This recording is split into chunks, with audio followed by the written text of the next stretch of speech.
taraga geessu wajjinaasa. Akkamitti beeka beektaa?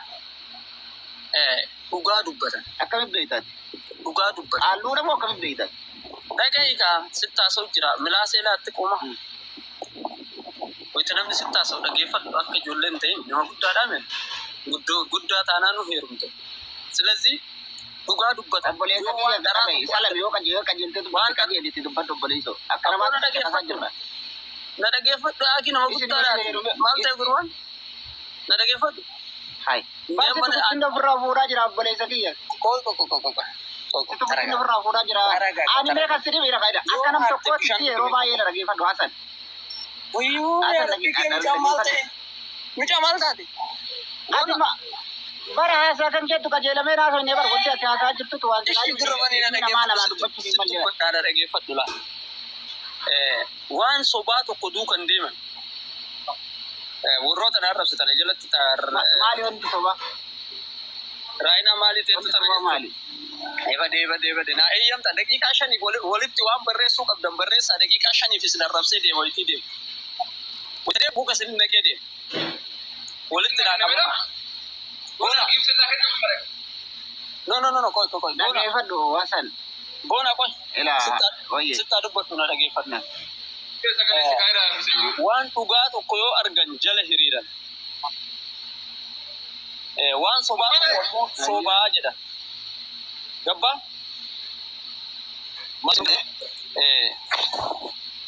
Abdusseen doolaara 500 maaliif dhoggatan?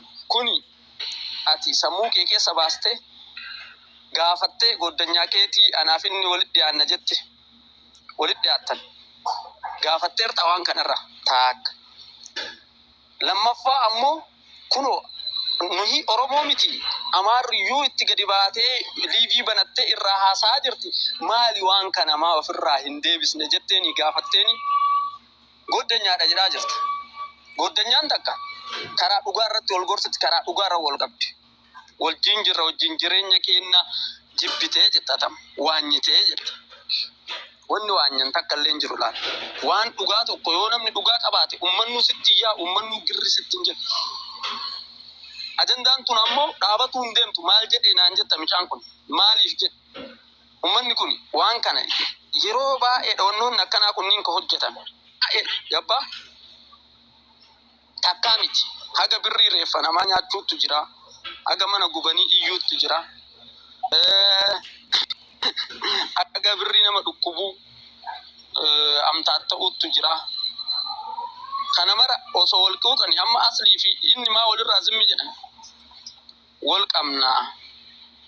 Wal gadi babbaasna waan jedhanii walirraa dhaabatan. Wal beekan jarri warra achi jiru wal beekan. Ati dammoo achi hin jirtu haga itti dhiyenna keetiititti maal gaafatte meeti isarraa. Waa'ee dhukkubaa amma Masriin akka addunyaatitti saglaffaarra jirti dhukkuba tiruutiin. Tiruu baqaqsanii yaaluu tiruu kara biyya biraa riifariin gootu. Nu qabeen hundi keessanii yuusan. Ililtiin maal jedhaa turte? Waraqaan achirratti nuuf ergame sun waan akka tuqu takka iyyuu hin qabu jedhan. Ishii waan kanarraa tageetti namatti dhiyaatu tokkootitti mee maal jettaati? Gaafi na gaafate. Abdussee birrii jalqaba. Abdussee birrii riyaala birrii 500 maaliif dhooggatee jedhe. Abdusseetu Mubaarak birrii na dhooggate jedhee isinit gadi ba'ee isinitti himatee waa'ee Abdusseen birrii maa dhooggateettanii gaafataa jirtan moo? Mee jalqaba sanii si gaafata.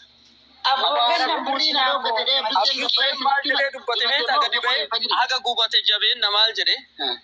Abbaa miskiinaa haadha miskiinaa shugguxii Oromoo kajettan kun hundi isaatu kijibaa hin jiru abbaan miskiinaa. Abbaa miskiinaa jechuun kabirrii kiisii isaatii baasee namaa kennu. Kana jechuun yoo waan hatan tokko laadhaan Abdusseen mataan isaa asliin mataan isaa waan kana keessaa wayita waa dhoysanii waa fudhatan. Hattuudha jarri martisitu maaliif naan jedhu waan tokko dhoysitee wayita waa fudhattu leebaane. Dhoysuun barbaachisu waan dhugaa tokko yoo argite himuudha. Ummata wanni kun kasaamamaa jiru ummata jechuun biyya. Baastee himuudha. Waan tokko eega dhoysite awwala dhoyin dhoysinaadhaan dhooggatamte amtaattamte gadi baatee loltee lolchiistee akka aslii san fudhachuu hin dandeenye tawaggaa hin dhooggatame bakka dhooggatame. Suni maali yoo jette gubiinsa manaa irraa. wanni kun ka dhufe silazii kana ka itti aanu gaafiyan itti aanu basigaa waa'ee waraqaa riifarii san irraa naa himuu dandeetta takka lammaffaa ammoo Mubarak mataan isaa maal jedhe beektaa Mubarak mataan isaa sadaffaadha kun mataan isaa waa'ee dhukkuba kiyyaa kana anaa fi aslii malee namni biraa hin beekuu jedhe amma ammoo dhiyoota maal jedhe anaa fi haadha manaa kiyyaa malee namni biraa waa'ee dhukkubaa kana namatti himachuun barbaadu jedhe dubbiin tuni wal faallesite haati manaa tiyya na jalaa rifatti jedhe wallaahi kunoo sagalee silkii kiyya keessaa qabu ana ammoo nama faaluuf illee hin fiigu osoo nama faaluuf fiigu ta'e sagalee gara gadi baasee nama faala jedhe aslii tokkochatu beeka waan kanaa jedhe Mubarak afaan isaa kanaan haati manaa tiyya na jalaa rifatti jedhe isittuu hin himne amma ammoo deebi'anii haadha manaa tiyya bichatu beeka እንደዚህ አይነት ነገር amma waan adii tokko osoo arga rabbillee isin gaafata rabbillee isin hin dhiisu daraa wal bira dhaabatu ila hasu akkanam tokkootitti kuman kabajaan dhageeffadhe kabajaan dhageeffadhu waa'ee dhukkuba Mubarak hattuu dhalle jettee jechoota akkasitti dubbatteetiin turte hattuu jechuun jalqaba kan waan tokko dirqisiisee yookaan bakka namni hin agarree dirqisiisee giddi namarraa fuudha. Dhukkuba isaa yoo taate eenyullee ni beeka. Ragaa isa biyya galellee ragaalee kan hundi namaa nu dhiyeessi jechaanii turtan isin dhiyeessee jira akka gaarii. Nama waan akka amaara nutti kolfisiisne.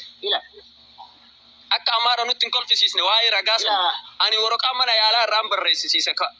Tiruu isaa irratti yoo barbaadan bombii jira ka jedhu fanji jira dhagaa guguddaa wayiitu irra jira ka jedhan ani barreessisiisa sanumayyuu mee ofii kenna wal cinqanna wal karakkarsiisna wal naagoona amaarayyuu waan ittiin amansiisan wallahi lazima asan dhageeffatu yoo gandummaa keessaa hin qabu waan dhugaa jiru waan natti fakkaate dubbadhe dhageeffatu wasu yoo gandummaa taate so dhimma ta'e boonaan ganda okaa ilma beeraa isaa ilma yeessuma isaa jechaaf dubbatte dhugaara dhaabbaddeetiin dubbadha waan ragaa yoo taate ragaa nu dhiyeessi jettan ragaa isin dhiyeesse gurbaa kana jalqaba dhukkubsatu isaa hundinuu hatta asliin kunis gadi ba'ee ni dhukkuba isaa ni beeyna jedhee dubbataa ture hatta agasxi kiyya keessa dhufe dhukkubsachuu isaan hundatu beekaa jedhee ragaa ba'ee jira obboleessa kiyya quba qabaate mana kiyya keessa dhufe yaa ni dhukkuba dhibbaan dhibba dhukkuba gargaaramuu qaba jedhee namni gartee sagantaa qabeen wajjin aslii kana fa'a dhugaa jirtuu isinitti himne sagantaan qabame gargaarame eenyu akka gargaare eenyu akka bira dhaabbatallee hundi keenya agarree jirra agartanii jirtan haa gargaaramu Mubarak nama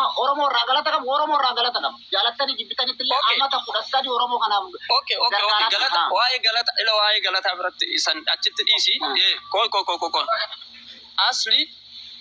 asliin indee irraa ba'uufi asliin in dhukkubsata Mubarak dhukkubsataa jira tiruudhaan ka jedhu gadi baasi taakka sagaleen attas fidi lammaffaa ishii asliinuu dhukkuba isaa kana hin beeku haa jennu gaafa awwalaa Mubarak sagaleen waan kana jedhe wallaahi waan inni jedhe kana isiniif haati manaa kiyya na jalaa rifatti aslii tokkochatti me waan kana kaayiroo keessaa namni waan dhukkuba kiyyaa kana beeku aslii tokkocha jedhe amma ammoo torbee tare san keessa haadha manaa kiyya qofatu beeka waan na dhukkubu kanaa jedhe dubbiin tun wal harkaan faallessine taakka lammaffaa ammoo isin waan lafarra jiru waan addunyaan itti amantetti amantammoo haasaatti amantam kaayiroo irraa riifariin kara biyya biraa barreeffamu ni jira naa mul'istanaaf iddaatam dhukkuba tiruuti